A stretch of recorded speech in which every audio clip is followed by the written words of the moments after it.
This is Outnumbered. I'm Andrea Tanteros, and here with us today, Harris Faulkner, Jedediah Bila, political commentator and national spokeswoman for the Libre Initiative, Rachel Campos. Duffy is here, and today's hashtag One Lucky Guy, her other half. He represents the 7th Congressional District in the great state of Wisconsin, congressman dad to 7 beautiful children, and Rachel's hubs, Sean Duffy. He's here, and he is outnumbered. Yes, I am. All right, our first husband and wife. Looks like you needed to. Yeah. That's awesome. It's great to be here. Thanks for having me. Well, you're our first husband and wife duo, so hopefully this won't turn into like couples therapy with Dr. Drew. It's gonna get interesting if we do. But very quickly, you guys met on TV. You met on the real world, so you're used to being on TV together, right? We are actually the first reality couple ever. I think we have the most kids of any reality couple as well. And I don't know if we've ever sat this far apart from each other. I know. So that is our claim to fame. We are the first reality TV couple who got married and now has 7 kids. Wow. Take that, Trista and Ryan from The Bachelor. That's right. So we have our first meeting on tape. She was getting off a train and she came off their luggage and she handed it to me, and I always say I've been carrying her luggage ever since. I remember that show. I used to watch that show when you guys were on. I'm so sorry about that. No, I love it. Hey, I love my reality TV. So She's pretty much been carrying your children ever since. That's right. I mean, 7 kids. You wow. get the luggage, I get the babies. Yeah. You guys are blessed. As I say, Awesome. I have 5 daughters, so I'm always outnumbered in my house. We love men with daughters. You are ready. Always prepared. All right, well, this hour, Hillary Clinton making her first public appearance since last week's news conference where she addressed her growing email scandal. This, as her camp is now issuing a big clarification about the steps that they say were taken to review tens of thousands of personal emails before they were deleted. Clinton's spokesman releasing a statement saying her camp read every one of those 31,000 emails that were deemed private before sending them to the trash bin. Now, that clarification coming days after Time magazine claimed the review involved searching by using keywords and not checking every single email. So, okay, Congressman, I guess they were searching what? Downward-facing dog, mother of the bride, pantsuits, and then when that came up, they just said, okay, we'll just delete those. How vehemently do Republicans in Congress plan to pursue this? Listen, we want the truth in Congress. We want to know what she knew and when she knew it. But what I find interesting is she wants us to believe that she is honest Abe Lincoln. But we saw that she was fired from the Whitewater Commission, and we found emails and documents inside the White House with her fingerprints on them. We don't trust her, and I think what she's done is said, listen, there are politically toxic emails within the 60,000 that I have. It is easier for me to deal with an email scandal in the GOP than to release those documents and let America see what I knew and when I knew it in regard to Benghazi, but her whole tenure at the State Department. But we are going to continue to push this, and I think Trey Gowdy will be great at the forefront. Can I just say that, so Sean has 10 brothers and sisters. He's the 10th of 11. I have 3 siblings. We have 7 kids between us. We have birthdays, first communions. We don't have 30,000 personal emails between us. I mean, that's a huge number for her to claim that are personal.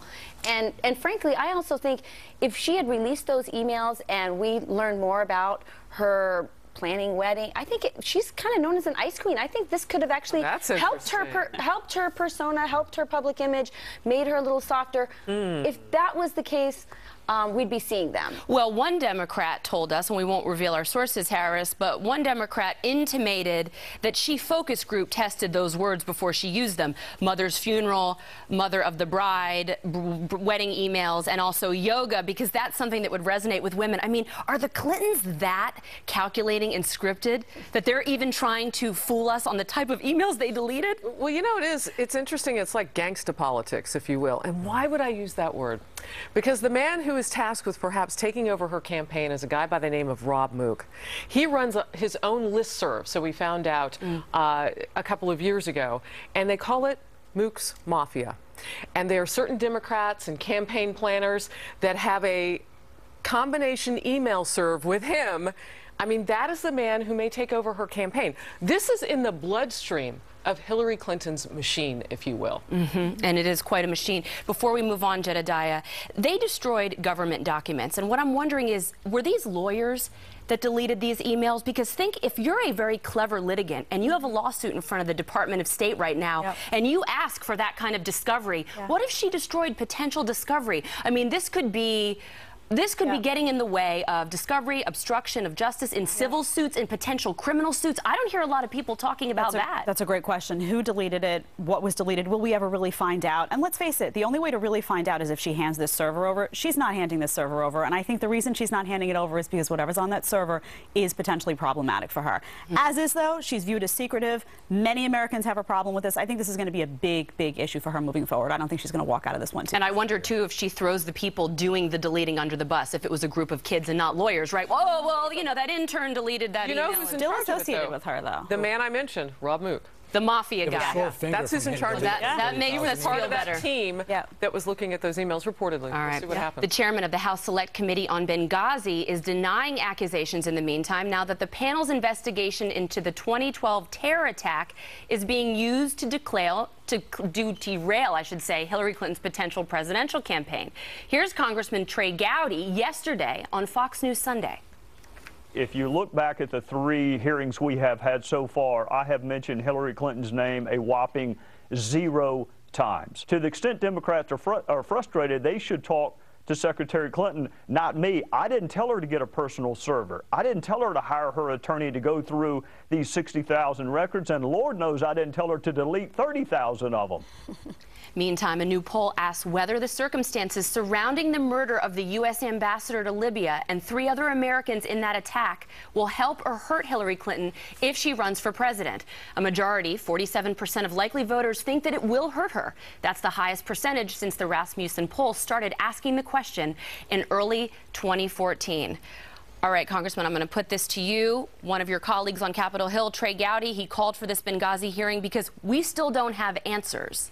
Right, and I would tell you that Trey Gowdy has said a number of times as a former federal prosecutor, I'm going to look for the truth. I want to find the facts, and Republicans and conservatives might not be happy. Democrats and liberals may not be happy, but I'm going to present what I find. And when Ambassador Chris Stevens is dead and the lead of the department, Hillary Clinton, hasn't turned over all the documentation, to do an effective investigation, you need those documents.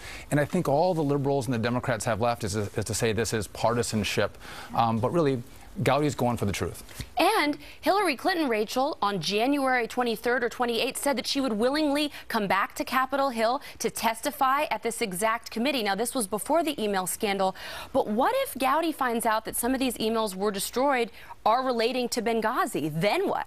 Well, first of all, let's just note this is the only First Lady to ever have been fingerprinted by the FBI. So we're not talking about a very trustworthy person here. But absolutely, when did she? Why did she delete them? When did she delete them?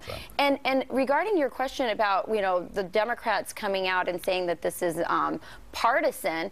There's a lot of conservatives that are mad at Trey Gowdy because it's not partisan. I mean, look at the National Review had articles criticizing him for not going harder, and why didn't he break the story if he knew ahead about these deleted emails? So he's getting hit from the left and the right. That's generally a pretty good sign that you're right in the middle. There's this notion by some, though, that we're not supposed to question her. That for some reason, Clinton, she believes that we're not supposed to ask questions. We're not supposed to ask for her emails related to Benghazi or otherwise. She's allowed to just do whatever she wants. And that's not going to fly because no matter who you are, I don't care, left, right, you're a politician. You are accountable to us. Hillary, you are accountable to us. You plan to run for president. You have to answer these questions. And if not, you will be viewed as lacking in transparency. And the American people, I don't care where you stand on ideology, they have no time for that. And Harris, very quickly, Maureen Dowd, who is not a conservative by any stretch, she writes for the New York Times, she wrote a scathing editorial yesterday making that exact point, that the Clintons just have always operated this way, that they are above the law and they are not to be questioned. Yeah, it's interesting.